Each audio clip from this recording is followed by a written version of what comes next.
नमस्कार, आप देख रहे हैं सांस्कृतिक राजधानी न्यूज और आपके साथ मैं हूं प्रियंका। आइए बढ़ते हैं खबरों की ओर।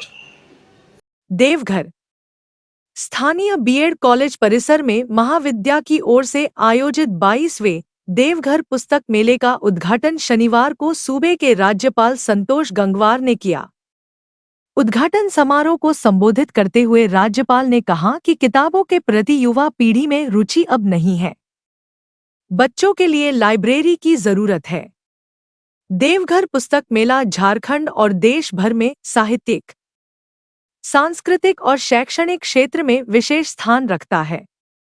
आज जब डिजिटल माध्यम हमारी दिनचर्या का अभिन्न हिस्सा बनी चुकी है, ऐसे आयोजन के माध्यम से पुस्तक संस्कृति को पुनर्जीवित करना और उसको प्रोत्साहन देना अत्यंत आवश्यक है। पुस्तक मेले का मंच साहित्य और संस्कृति के बीच सेतु का काम करता है। मेले में विद्यालय स्तरीय प्रतियोगिताएं, योग सत्र, युवा कार्यक्रम, कैरियर परामर्श और साहित्य पर चर्चाएं जैसी गतिविधियों को भी सम्मिलित किया गया है। इससे युवाओं को प्रेरित करने और नई पीढ़ी को पुस्तकों और साहित्य से जोड़ने में सहायक है। यह मेला एक आयोजन नहीं, बल्कि समाज में ज्ञान और विचारों का उत्सव है। राज्यपाल ने कहा कि उन्होंने अपने संसदीय क्षेत्र बरेली में एक लाइब्रेरी बनाई है, जो एक मिसाल है। पुस्तकें पढ़ने में नौजवानों में रुचि जगाने की जरूरत है। लोगों से अपील है कि मेले का अधिकतम लाभ उठाएं। मेले के माध्यम से किताबों के पढ़ने की रुचि को बढ़ाएं। मेले में नौजवानों को सक्रियता के साथ आगे आना चाहिए, ताकि वे पुस्तकों से जुड़ सके। देवघर पुस्तक मेला प्रदेश में अपनी पहचान बनाएंगे, ऐसी शुभकामना है। जिले में लाइब्रेरी निर्माण को सांसद फंड से देंगे 1 अरब, बोले सांसद। मौके पर गोड्डा सांसद डॉक्टर निशिकांत दुबे ने कहा कि केंद्रीय श्रम मंत्री रहते संतोष गंगवार ने करौंग में 100 बेड के ईएसआई अस्पताल निर्माण को मंजूरी दी थी। इसका शिलान्यास राष्ट्रपति ने किया था, लेकिन अभी तक काम चालू नहीं हुआ है। आशा है कि मंत्री रहते हुए जिस काम की संतोष गंगवार ने स्वीकृति दी थी, अब राज्यपाल रहते हुए उसका उद्घाटन भी कर लें। सांसद ने कहा कि पहले हम लाइब्रेरी जाते थे, पुस्तकें पढ़ते थे, लेकिन आज ऑनलाइन किताबें पढ़ रहे हैं। पिछले 16 साल से अपना सांसद फंड पुस्तक खरीदने में दे रहा है। पुस्तक मेले में नेताओं की जो रुचि रहने चाहिए, वे नहीं है। आज भी कई बड़े नेताओं का नाम उद्घाटन समारोह में था, लेकिन एक भी नहीं आए, क्योंकि पुस्तक मेला से वोट नहीं मिलेगा। नेता कैसे मजबूर होकर बच्चों की पढ़ाई, उनकी सुविधा और ऐसे आयोजन में शरीक हो, इस बारे में सोचना चाहिए। कुछ ऐसा माहौल बने जिसमें नेता यदि नहीं आए तो वे चुनाव हार जाए। ऐसा आंदोलन पैदा करने की जरूरत है। सांसद ने कहा कि शहर की आम्बेडकर लाइब्रेरी राजनीतिक का अड्डा है। वहां विद्यार्थी कम पढ़ रहे हैं, राजनीति ज्यादा हो रही है। आम्बेडकर जी के नाम पर जिले में और 50 लाइब्रेरी बने। मेरे फंड का बचा 50 करोड़ से जिले में लाइब्रेरी बनाएं। जरूरत पड़ी तो और 50 करोड़ भी देंगे। हम समाज में अपने आप को जोड़ सकें, आगे बढ़ाने का काम कर सकें और वास्तव में इस मेले के माध्यम से आप अपनी रुचि को बढ़ाएं और बढ़ाकर ऐसा फैसला लें जिससे कि लोगों को समझ में आए कि वास्तव में अच्छी दिशा में काम हो रहा है और हम देश को सही स्वरूप में ले जाना चाहते हैं। तो मित्रों, अधिक मैं बोलना नहीं चाहता हूँ। आप सबका बहुत बहुत धन्यवाद, आभार व्यक्त करना चाहता हूँ कि वास्तव में ऐसे आयोजन प्रशंसनीय है और आयोजकों को बहुत बहुत बधाई और शुभकामनाएं। और ये एक ऐसा काम है, क्योंकि मैं प्रारंभ से इस काम में जुड़ा हूँ, तो इसलिए मैं महसूस करता हूँ कि इसमें नौजवानों को सक्रियता के साथ आगे आना चाहिए और एक सही ढंग से अपने आप को जोड़ना चाहिए। मेला 22 तक चलेगा, जैसा अभी बताया गया है। मैं इस मेले के सफल आयोजन के लिए बहुत बहुत शुभकामनाएं देता हूं और इस विश्वास के साथ ये एक पहचान इस पूरे प्रदेश में बनाएगा और देश में भी लोग समझेंगे कि मेला ऐसे हो लग सकता है और इस तरह से हो सकता है। आप सबका बहुत बहुत आभार व्यक्त करते हुए मैं अपनी बात को समाप्त करता हूँ। धन्यवाद। जय हिंद, जय भारत। लाइब्रेरियों में से एक है वो जो अफसर मिल गए थे हमको बरेली कैंटोनमेंट में, एक मशहूर हो गई है, सब जानते हैं कि वास्तव में बहुत अच्छी लाइब्रेरी है और उसके हिसाब से काम कर रही है। तो मेरी शुभकामनाएं हैं। अभी माननीय सांसद जी जो लाइब्रेरी की बात कह रहे थे, आज इसकी आवश्यकता है। अब बच्चों ने पढ़ाई की दिशा में अपने आप को अलग कर दिया है और पुस्तकें पढ़ने की दिशा में तो बहुत कम होते जा रहे हैं। तो मैं कोई बहुत अधिक बोलने आपके बीच में खड़ा नहीं हुआ हूँ, पर वास्तव में बाबा बैद्यनाथ जी की इस पावन स्थल पर जहाँ लाखों श्रद्धालु आते हैं और आस्था प्रकट करते हैं, यहाँ पर महान संत अनुकूल चंद्र जी ने समाज को अपने विचारों से प्रेरित भी करने का काम किया है। देवघर का स्वतंत्रता संग्राम में योगदान अत्यंत प्रेरणादायक रहा है। असहयोग आंदोलन के दौरान स्थानीय क्रांतिकारियों ने ब्रिटिश शासन के खिलाफ जो लोगों को संगठित किया था और भारत छोड़ो आंदोलन के दौरान भी यहाँ की जनता ने जनसभाएं और सत्याग्रह आयोजित किए थे। महिलाएं और किसानों की भागीदारी इस क्षेत्र में स्वतंत्रता संग्राम को और अधिक बल देती है। देवघर की पावन भूमि क्रांतिकारियों को प्रेरणा ऊर्जा प्रदान करती है। मतलब ये जिस ढंग से धार्मिक स्थल के रूप में जाना जाता है, ये सारी बातें यहाँ के लोगों के मन और दिमाग में हैं। देवघर पुस्तक मेला झारखंड और देश भर में साहित्यिक, सांस्कृतिक और शैक्षणिक परिदृश्य में एक विशिष्ट स्थान रखता है। पुस्तकें हमारे जीवन की अमूल्य साथी व धरोहर है, जो ज्ञान, संस्कृति और विचारों के प्रसार का महत्वपूर्ण माध्यम है। आज जब डिजिटल माध्यम हमारी दिनचर्या का अभिन्न हिस्सा बन चुकी है, ऐसे आयोजन के माध्यम से पुस्तक संस्कृति को पुनर्जीवित करना और उसको प्रोत्साहन देना अत्यंत आवश्यक है। और आदरणीय सांसद जी के रहते मुझे लगता है प्रधानमंत्री श्री नरेंद्र मोदी जी ने सबका साथ और सबका विकास, सबका विश्वास और सबका प्रयास का मंत्र इस पुस्तक मेले की भावना को अभिव्यक्त किया है।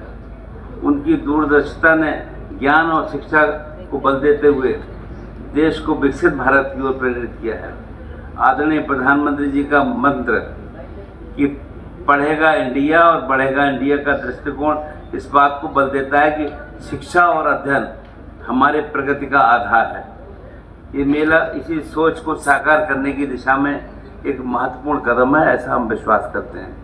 मुझे जानकर प्रसन्नता हुई है इस मेले में आपने बहुत से साथियों को, कुछ साथियों को सम्मानित करने का काम किया। भाषा सेतु सम्मान, साहित्य सेवा सम्मान जैसे पुरस्कारों के माध्यम से हिंदी भाषा और साहित्य के प्रति विशिष्ट योगदान देने वाले विद्वानों को आपने सम्मानित किया। सेतु सम्मान और श्री सुजीत कुमार मुखर्जी को साहित्य सेवी सम्मान जो प्रदान किया है, मेरी शुभकामनाएं और वास्तव में इस परंपरा को आप आगे बढ़ाते रहें। देवघर पुस्तक मेला का ये मंच साहित्य और संस्कृति के बीच सेतु का कार्य करता है। हर शहर की इस मेले में विद्यालय स्तरीय प्रतियोगिताएं, योग सत्र, युवा कार्यक्रम, कैरियर परामर्श और साहित्यिक परिचर्चाएं जैसी गतिविधियों को भी सम्मिलित किया गया है। ये हमारे युवाओं को प्रेरित करने और नई पीढ़ी को पुस्तकों और साहित्य से जोड़ने में सहायक है। ये मेला एक आयोजन नहीं बल्कि समाज में ज्ञान और विचारों का उत्सव है। अब जैसे इस मेले का सफर 22 वर्ष हो रहे हैं, स्थानीय प्रशासन और आयोजन समिति और पुस्तक प्रेमियों के सहयोग से ये मेला निरंतर प्रगति की ओर बढ़ रहा है। अब मैं महसूस किया, जो यहाँ बातचीत में सामने आया, स्थानीय प्रशासन भी एक मन के साथ लगकर काम कर रहा है और इस काम में सहयोग कर रहा है। ऐसा हमारा विश्वास है कि इसका एक अच्छा परिणाम भी आएगा और भविष्य में लोग कम से कम अच्छे ढंग से याद करेंगे। तो मैं बहुत अधिक बोलने यहाँ पर खड़ा नहीं हुआ हूँ, क्योंकि मेरी रुचि थी और जैसा मैंने बताया कि हम एक लाइब्रेरी स्थापित करवा चुके हैं और पुस्तकों के पढ़ने में रुचि थी, पर अब नौजवान इस दिशा में सक्रिय रहे, वो देखें और पढ़ें, ऐसा हम महसूस करते हैं। तो मैं आयोजन समिति को बहुत बहुत बधाई और धन्यवाद देना चाहता हूँ। साथ ही मैं आप सभी भाइयों से आग्रह करूँगा कि इस मेले का अधिकतम लाभ उठाएं। यहाँ पर बहुत से सारे प्रमुख साथी मौजूद हैं। श्री विशाल सागर जी उपायुक्त, श्री एपी टुंडू जी डीआईजी कम एसपी अभी जिनके बारे में चर्चा की गई थी, प्रोफेसर विमल कुमार सिंह जी प्रभारी कुलपति, और हमने अभी 3 साथियों को सम्मानित करने का भी काम किया। ये अच्छी परंपरा और प्रक्रिया है। यहाँ पर साहित्यकार Shri Sujit Kumar Mukherjee ji, doctor film maker मालवियांग जी, पद्मश्री श्री विमल जैन जी, पुस्तक मेला कमेटी के अध्यक्ष श्री युधिष्ठिर प्रसाद जी, समन्वयक डॉक्टर सुभाष चंद्र राय जी, पुस्तक मेला में जुड़े हुए सभी साथीगण, सभी प्रेस व मीडिया के मित्रों, उपस्थित भाइयों और बहनों, आप सभी को जोहार। और इस विश्वास के साथ कि वास्तव में यहाँ पर भगवान वैद्यनाथ जी के धाम पर इस देवनगरी में आपने हमें आने को बुलाया, तो ये वास्तव में भगवान के दर्शन भी भगवान की कृपा या सौभाग्य से ही मिलते हैं, ऐसे हम ऐसा मानते हैं। और इसलिए हमको आपने दोहरा लाभ किया, इस कार्यक्रम में हमको बुलाया और भगवान वैद्यनाथ जी के दर्शन भी करने का एक अवसर हमको मिला। और मेरी रुचि, आदरणीय सांसद जी कह रहे थे, हमने कहा कि हमको इस बात का सौभाग्य मिला कि देश में आपातकाल लग गया और हम पढ़ते पढ़ते जेल चले गए, और 1 साल जेल में रहने के बाद क्या करते, तो हिंदी की सारे साहित्यिक पुस्तकें हमने पढ़ डाली। कोई किताब हिंदी उपन्यासों में छोड़ी नहीं जो हमने पढ़ी नहीं हो। यहाँ तक कि हमने तब रुचि में था, चंद्रकांता संतति के भी सारे अध्याय मंगा पढ़ लिए कोई, और बंकिम चंद्र, शरद चंद्र, सबकी कोई पुस्तक हमने छोड़ी नहीं, सब पढ़ ली। ये बात अलग है कि आपको याद नहीं है, इतने वर्ष हो गए, आप इसको समझ सकते हैं, इसके बारे में अंदाजा लगा सकते हैं। पर वास्तव में एक जो चिंता हमारे सांसद जी कर रहे थे, बहुत सही चिंता है, और ये भी सही है। मैं कोई अपनी प्रशंसा में कहना नहीं चाहता हूँ। मैंने सामान्यतः सभी पुस्तकें खरीद कर ही पढ़ी और अपने पास रखी है। बहुत बड़ी संख्या में पुस्तकें मेरे पास हैं और मैं लोगों को बांटता रहता हूँ पुस्तकें।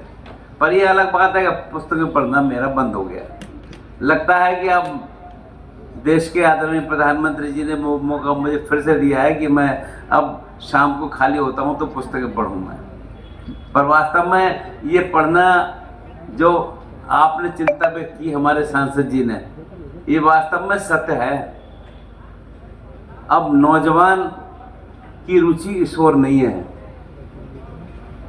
ये मैं इसलिए भी कह रहा हूँ कि हमारे जैसे सांसदों के काम होते हैं, तो हमने अपने जनपद में हम उस समय मंत्री भी थे, एक लाइब्रेरी बनाई और अब उस क्षेत्र में अपनी अलग पहचान बनाने का काम कर रही है। और लाइब्रेरी मुझे लगता है कि सांसदों में शायद ही गिने चुने सांसद होंगे। जब भी हमारे सांसद जी कह रहे थे, तो हम लाइब्रेरी 95 में रुचि में आए थे और 2005 तक लाइब्रेरी हमने बनवा दी।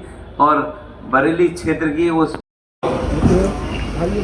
हमें आदरणीय डॉक्टर निशिकांत दुबे जी ने जो वक्तव्य दिया, जो बातचीत आप लोगों से की, मुझे लगता है कुछ ज़्यादा बोलने की आवश्यकता नहीं है अब।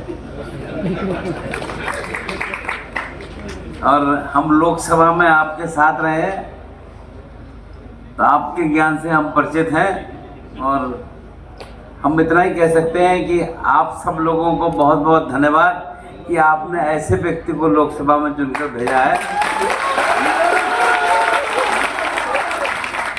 अब मैं महसूस करता हूँ, मुझको भी बरेली वासियों ने 8 बार लोकसभा में चुनकर भेजा कि अब लोगों की लोकसभा में बैठने की आदत खत्म हो गई है। और श्री निशिकांत दुबे जी ऐसे व्यक्तियों में से, सांसदों में से हैं जो संसद में रहते हैं और बैठते हैं, और अगर बोलना नहीं होता है तो भी बैठे रहते हैं और वहाँ पर जो लोग बोलते हैं उसको सुनते हैं। और लोकसभा में रहना और सुनना एक मायने रखता है, ऐसा मैं मानता हूँ। मुझे लगता है कि भाई पार्लियामेंट जिस काम के लिए बनी है, हमारी जिम्मेदारी क्या है, ये मैं इसलिए कह रहा हूँ कि लंबे समय लोकसभा में रहने के बाद हमने इस बात को ऑब्जर्व किया कि भाई ऐसे कौन है जो ज़्यादा लोकसभा के अंदर रहकर सुनने का काम करते हैं। तो मैं आप सब लोगों को धन्यवाद दूंगा कि आपने ऐसे व्यक्ति को चुनकर भेजा है जो लोकसभा में रहकर आप सबकी बात भी रखते हैं और देश की समस्याओं की चिंता भी करते हैं। ऐसा पुस्तक मेला जो है अपनी ऊंचाई पर चला गया। राज्य का ऐसा पुस्तक मेला जिसको गवर्नर उद्घाटन कर रहे हैं, और ये परंपरा यदि हो जाएगी तो बहुत बढ़िया हो जाएगा। ये पुस्तक मेला अपने हाइट तक चला जाए। वो चुनाव हार ऐसा यदि आंदोलन पैदा करिएगा तो एक बड़ा काम होगा। दूसरा, लाइब्रेरी के लिए उपायुक्त महोदय एक अपने को सोच बनानी चाहिए। एक अंबेडकर लाइब्रेरी है, राजनीति का अड्डा है।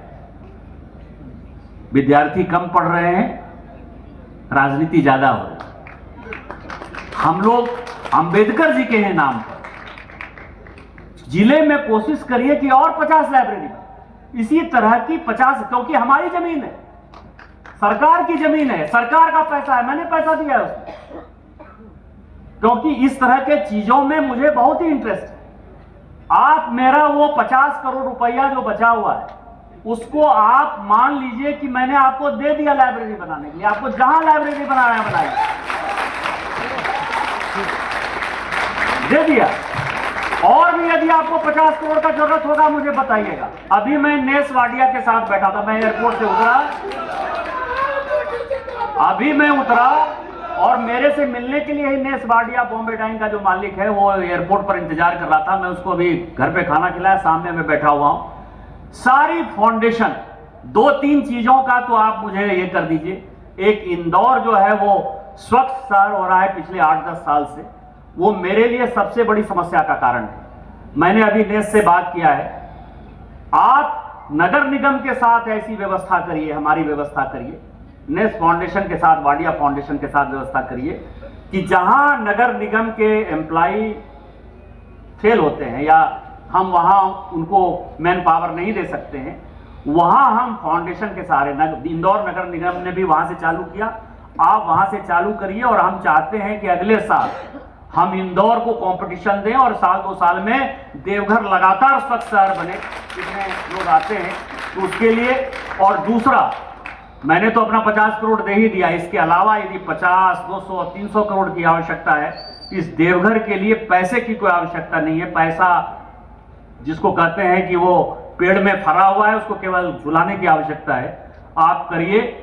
और एक बड़ा ये पुस्तक मेला, देवघर पुस्तक मेला भविष्य में बड़ा हो, जयपुर लिटरेचर फेस्टिवल हो, दिल्ली का पुस्तक मेला हो, मुंबई का पुस्तक मेला हो, वो सब देवघर पुस्तक मेले से कैसे छोटा हो, इसके लिए हम लोग सुभाष राय जी की टीम को मदद करें। हम महोदय बैठे हैं और मुझे बड़ा फक्र है ये कहने में कि मेरा कम से कम 45 से 50 करोड़ रुपया उपायुक्त महोदय के पास फंसा हुआ है, पड़ा हुआ है सांसद निधि के नाते। मैं सांसद निधि खर्चा नहीं करता क्योंकि उसमें केवल करप्शन ही दिखाई देता, इसीलिए वो पड़ा हुआ है, उनके फंड में ही पड़ा हुआ है। मतलब जब से मैं सांसद बना हूं गंगवार साहब, शायद 10-12 करोड़ 15 करोड़ खर्चा किया हूं। लेकिन पुस्तक मेले में जो नेताओं, 16 साल का मैं अपना दर्द बता रहा हूं, जो इंटरेस्ट होना चाहिए। आज भी मैंने मंच पर बड़े बड़े नाम देखे कि चुन्ना बाबू आ जाएंगे, सुरेश पासवान जी आ जाएंगे, पहले भी नारायण दास जी, कोई आते नहीं। इसलिए नहीं आते क्योंकि पुस्तक मेला वोट नहीं दिलाता। यहां आकर भाषण दे दिए, किताब पढ़ लिया, उसका उपाय सोचना चाहिए। नेता कैसे मजबूर होके बच्चों के पढ़ाई में, उनके सुविधा में, इस तरह के आयोजन में किस तरह से शरीक हों, क्योंकि हम शुक्रगुजार हैं गवर्नर साहब का और अभी जब मैं बगल में बैठा हुआ था तो गवर्नर साहब कह रहे थे कि जब ये जेल गए इमरजेंसी में तो इन्होंने कोई काम नहीं किया। जितनी किताबें मुंशी प्रेमचंद जी से लेके मैथिली शरण गुप्त तक का जितना किताब हो सकता था, जितने प्रकार की किताब हो सकते थे, सारी किताबें इन्होंने जो है उतने वर्षों में जो है पढ़ लिखी। इसीलिए उनको साहित्य के प्रति रुचि है। इसलिए जब पुस्तक मेला कमेटी गई तो इन्होंने गवर्नर साहब ने जो है बिना किसी इसके जो है तुरंत कह दिया कि हम आ जाएंगे, क्योंकि पुस्तक से इनको पुस्तक से प्रेम होने के कारण मैंने आपको बताया। उस तरह से कुछ ऐसा माहौल क्रिएट करिए कि जिसमें नेता यदि नहीं आए, कोई भी हो, चाहे आने के बाद लोगों को अपना फोन नंबर भी नहीं पता। वो कहते हैं कि आप अपना नंबर बता दीजिए, हम डायल कर देंगे, वो अपना बुलाने के लिए। अब दूसरा चीज आ गया ये चैट जीपीटी और व्हाट्सएप जीपीटी। इसमें जो आर्टिफिशियल इंटेलिजेंस का उपयोग है, वो कहेगा कि गवर्नर साहब को चिट्ठी लिखना है इस विषय पर। जब तक कि वो फोन पर बोलेगा तब तक जो है 50 चिट्ठी आ जाएगी गवर्नर साहब के नाम से। अब आपको जो चिट्ठी लिखनी है, आपने गवर्नर साहब सोच रहे हैं कि कितना पढ़ा लिखा आदमी है, कितना सोच के इसने चिट्ठी लिखा। पिताजी को चिट्ठी लिखना है, वाइफ को चिट्ठी लिखना है, जिसको भी चिट्ठी लिखना है, उपायुक्त महोदय को कोई एप्लीकेशन डालना है, एसपी साहब को कोई कानून मतलब केस के लिए देना है, कुछ नहीं करना है। केवल कहना है कि हमारे साथ इतना मारपीट किया, चैन चोरी कर लिया, रिवॉल्वर दिखा दिया, बस 5 सेकंड में जो है सब आ गया। ना वकील का जरूरत, ना सोचने का जरूरत। आज तो ये चीजें बहुत अच्छी लग रही, लेकिन 5 साल के बाद आप समझिए कि जिस तरह से हमने मोबाइल को याद करना भुला दिया, आपको लगता है कि बच्चा पढ़ेगा? एक तो ग्रामर हम लोगों का खत्म हो गया। स्मार्टफोन में टाइप करते हुए अब उसमें सुधार आ जाता है। अब जो है कुछ दिनों के बाद आप बच्चे को देखिएगा, सी मी आई, इसका भी स्पेलिंग लिख पाता है, नहीं लिख पाता बढ़िया से बिना उसके। ये एक बड़ी समस्या है। इसका क्या उपाय है? ये पुस्तक मेला को ये समझने की आवश्यकता है, सोचने की आवश्यकता है। दूसरा, पिछले 16 साल से, ये 16वां साल है सांसद होने के नाते पुस्तक मेला में मैं आता हूं और मुझे बड़ी खुशी होती है जो है लोगों को बुलाए।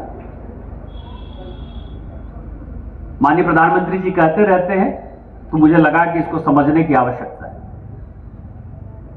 अब आप समझिए कि आर्टिफिशियल इंटेलिजेंस में भारत सरकार जो सोच रही है, आज भारत की इकोनॉमी लगभग 4 ट्रिलियन के आसपास।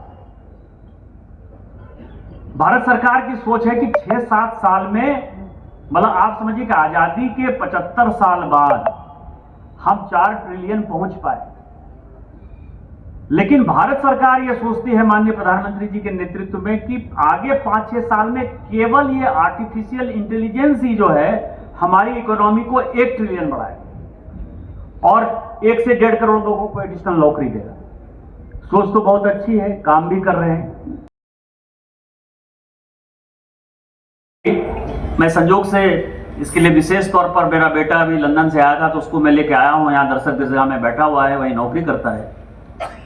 हम लोग गए थे शिकागो अपने छोटे बेटे के एडमिशन के लिए, तो मैंने वो देखा, गैलरी देखा, वो जगह देखा जहां स्वामी विवेकानंद जी ने 1893 का उतना लंबा देश को, दुनिया को हिलाने वाला अपना स्पीच दिया।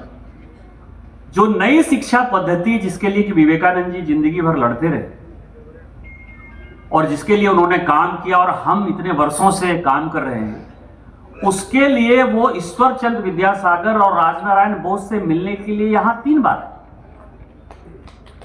शिकागो जाने के पहले भी बाबा पूजा करने के लिए आए, शिकागो से लौटने के बाद भी बाबा का पूजा करने के लिए।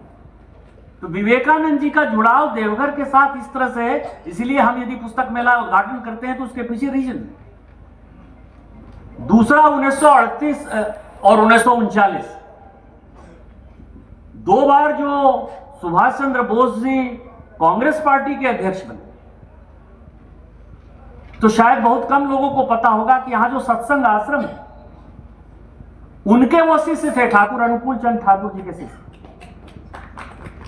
और 39 में जब महात्मा गांधी विरोध कर रहे थे उनका, तो अपने गुरु के आदेश पर वो चुनाव लड़ने के लिए पट्टाभी सीतारामैया को जब उन्होंने हराया, और ये सारा जो है उनके आत्मकथा में ये सारी चीजें लिखी हुई हैं कि अपने गुरु के अनुकूल चंद ठाकुर जी के आदेश पर कि तुम जाओ, तुम जीतोगे, महात्मा गांधी जी के विरोध के कारण भी कुछ नहीं होगा।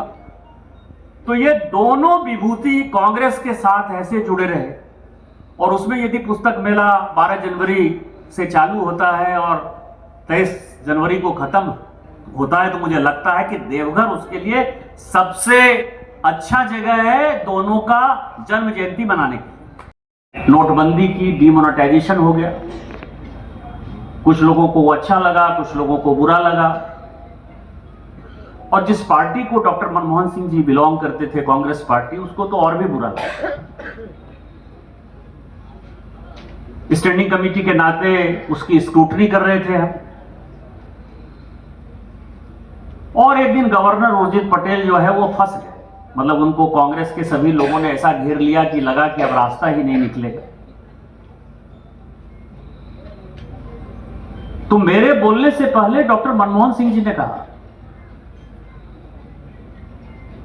कि मिस्टर पटेल, मैं आरबीआई गवर्नर रहा हूं, यू आर रेगुलेटर, आपको जितना बोलना है बोलिए, आपको किसी राजनीतिक पार्टी के सदस्यों का जवाब देने की आवश्यकता नहीं थे मनमोहन सिंह जी। मैंने पहली बार उनको मुंह खोलते हुए देखा।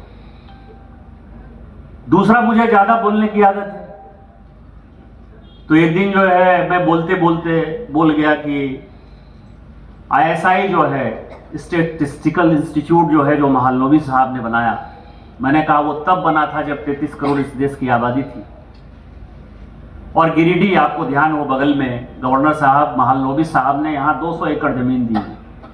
एक दूसरा इंस्टीट्यूट गिरिडीह में वो बनाना चाहते थे। गिरिडीह बड़ा महत्वपूर्ण जगह है। डॉक्टर JC बोस जिन्होंने कि इतने बड़े साइंटिस्ट हुए, उनका भी पूरा रिसर्च वहीं गिरिडीह में। तो मैंने कहा कि आपको और दूसरा इंस्टीट्यूट क्यों नहीं बनाया आपने शाखा, क्योंकि अब तो 125-130 करोड़ आबादी हो गई। जब तक मैं अपनी बात पूरी करता तब तक उनका जो है पेपर मेरे बगल में आ गया कि अभी मैंने प्रधानमंत्री पद छोड़ने के पहले जो है बेंगलोर में उसकी एक शाखा जो है शिलान्यास किया है। वो चाहते तो मुझे बोल सकते थे, लेकिन उन्होंने मुझे संभालने की कोशिश की, और मैं आपको बताऊं सुधारा उन्होंने। और तीसरा, नोटबंदी की रिपोर्ट मैंने कहा कि पार्टी नहीं चाहती कि आए, तो उन्होंने नहीं आने।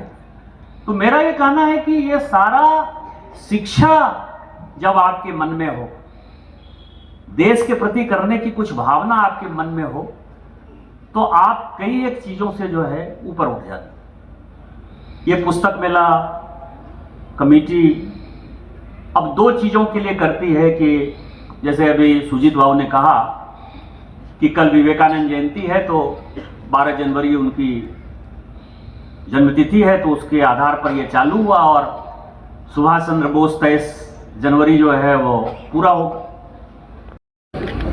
मंत्री होने के नाते उनका एक बड़ा योगदान है जो अभी तक पूरा नहीं हुआ है। लगता है कि गवर्नर के नाते वो पूरा करेंगे। जब ये श्रम मंत्री थे तो इस देवघर में करों में उन्होंने 100 बेड का ESIC का हॉस्पिटल दिया है। राष्ट्रपति महोदय ने उसका शिलान्यास किया था, जो अभी तक काम चालू नहीं हुआ है। संयोग से उपायुक्त महोदय यहाँ हैं, तो मंत्री महोदय के तौर पर जो उन्होंने पूरा किया, वो गवर्नर के तौर पर जो है उसका उद्घाटन कर लें, इसकी व्यवस्था हो जाए। वैसे हमारे राज्यपाल महोदय संतोष गंगवार जी,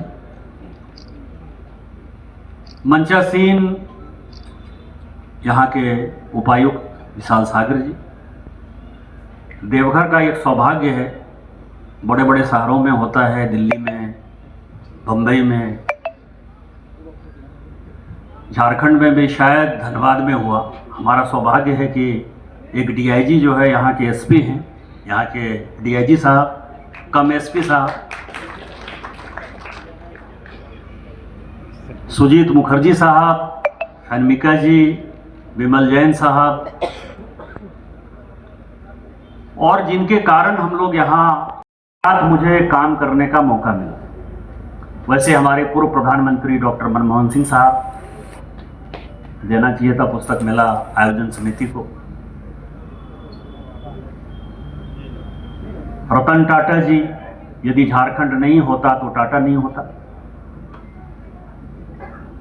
किशोर कुणाल जी, जिनका बड़ा योगदान रहा बिहार झारखंड में कई एक चीज़ों में, कैंसर अस्पताल आज उनका देन है। और शारदा सिन्हा जी। और मैं इसलिए बातें कह रहा हूं कि संयोग ये है कि सबों के साथ मुझे काम करने का मौका मिला। जब मैं पहली बार एमपी बना, मैं भारतीय जनता पार्टी का सांसद था, लेकिन डॉक्टर मनमोहन सिंह जी से हमने बहुत कुछ सीखा। और मेरे जीवन की सबसे बड़ी घटना दो है।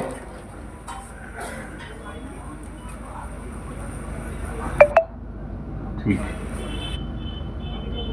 कि जब वो 10 साल प्रधानमंत्री से हटने के बाद 2004 से 14 तक वो देश के प्रधानमंत्री रहे, तो वित्त संबंधी समिति के सदस्य बने, स्टैंडिंग कमिटी ऑन फाइनेंस।